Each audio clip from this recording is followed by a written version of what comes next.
Taste the Daily.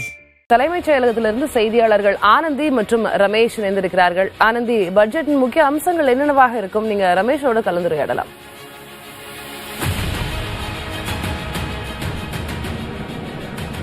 Thilagavathi, இப்ப நாங்க தலைமைச் செயலகத்துல இருக்கோம். இன்னும் சற்று நேரத்துல 2024-2025 ஆண்டிற்கான தமிழக நிதிநிலை அறிக்கை தாக்கல் செய்யப்பட இருக்கிறது. அமைச்சர்கள், சட்டமன்ற உறுப்பினர்கள், பிற கட்சியைச் சேர்ந்தவர்கள் அனைவரும் தலைமைச் செயலகத்திற்கு வந்துட்டு இருக்காங்க. அந்த காட்சிகளையும் நம்ம திரையில பார்க்க முடிகிறது. இந்த பட்ஜெட்ல என்னென்ன எதிர்பார்ப்புகள் இருக்கு அப்படிங்கிற ஒரு மிகப்பெரிய கேள்வி இருக்கு. அதே போல தமிழகத்துல இப்ப எவ்வளவு கடன் இருக்கு, நமக்கு எவ்வளவு வருவாய் வந்திருக்கு அப்படிங்கறத பத்தியும் நம்ம பேச போறோம். நம்ம கூட பேசுவதற்காக மூத்த செய்தியாளர் திரு ரமேஷும் இருக்காங்க. பேசலாம். ரமேஷ், இன்னும் சற்று நேரத்துல பட்ஜெட் தாக்கல் செய்யப்பட இருக்கு. நிறைய எதிர்பார்ப்புகள் இருக்கு. ஏன்னா மக்களவை தேர்தலும் வர இருக்கிறதுனால நம்ம எதிர்பார்ப்புகள் பத்தி பேசுறதுக்கு முன்னாடி, தமிழகத்துல 7 லட்சம் கோடி ரூபாய் கடன் இருக்கு தமிழகத்திற்கு.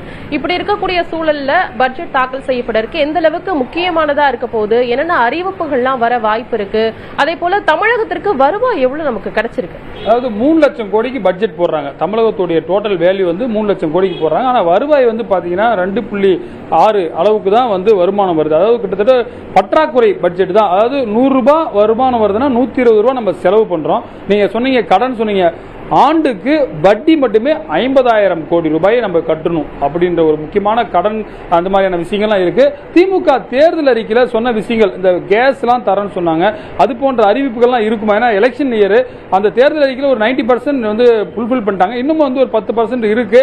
அதையெல்லாம் கல்வி கடன் சார்ந்த விஷயங்கள்லாம் இருக்குமா அப்படின்ற எதிர்பார்ப்பு இருக்கிறது. அது மட்டும் இல்லாம சம்பளங்கள் மற்றும் ஓய்வூதியத்திற்கு மட்டுமே அதிக அளவிலான செலவு பண்றாங்க. கிட்டத்தட்ட 78,000 கோடி ரூபாய் சம்பளம், அரசு பணியாளர்களுக்கான சம்பளம், அதே போல எம்எல்ஏக்களுக்கான சம்பளம், அமைச்சர்களுக்கான சம்பளம்லாம் அதுல வருது. அதே போல ஓய்வூதியத்தை பொறுத்தவரை பென்ஷன்ஸ் அது ஒரு 39,000 கோடி இருக்கிறது. இது போன்ற பல்வேறு ஒரு மோசமான நிலையில தான் இந்த இதற்கு எதிர்பார்ப்புகளும் இருக்கிறது. ஃபுட் சப்சிடி, மின்சாரத்திற்கான சப்சிடி, இது போன்ற ஒரு மூலதனத்திற்கான மெட்ரோ ரயில், இது போன்ற பாத்தீங்கன்னா, அதாவது கடன் வாங்குறது முக்கியம் இல்லை, அது எப்படி இன்வெஸ்ட் பண்றீங்க, அது பலன் அளிக்கக்கூடிய வகையில் இன்வெஸ்ட் பண்றீங்களா அப்படின்றதான் இருக்கு. அதுக்கெல்லாம் விடை இது 10 மணிக்கு மேல தெரிய வரும். அதே போல பினான்ஸ் செக்ரட்டரியோட பிரஸ் மீட்லயும் பல்வேறு விஷயங்கள், குறிப்பா டாஸ்மார்க் மூலமா எவ்வளவு வருமானம் வந்துச்சு, வணிக வரி பத்திரப்பதிவுல எவ்வளவு வருமானம் வந்துச்சு என்ற தகவலும் நம்ம தொடர்ச்சியா வழங்க இருக்கிறோம். ஆனந்தி, ரமேஷ், நீங்க ஒரு குறிப்பிட்ட ஒரு சொல்லுங்க, பென்ஷனை பொறுத்த வரைக்கும் நமக்கு கடந்த ஆண்டெல்லாம் பார்க்கும் பொழுது 17% அளவுக்கு தான் நம்ம கொடுக்கிற மாதிரி இருந்தது. ஆனா அதனுடைய விகிதமே அதிகரிச்சிருக்கு, அதாவது 50% அதிகரிச்சிருக்கு.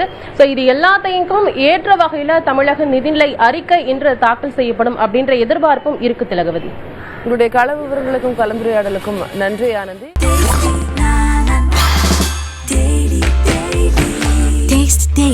Taste the Daily.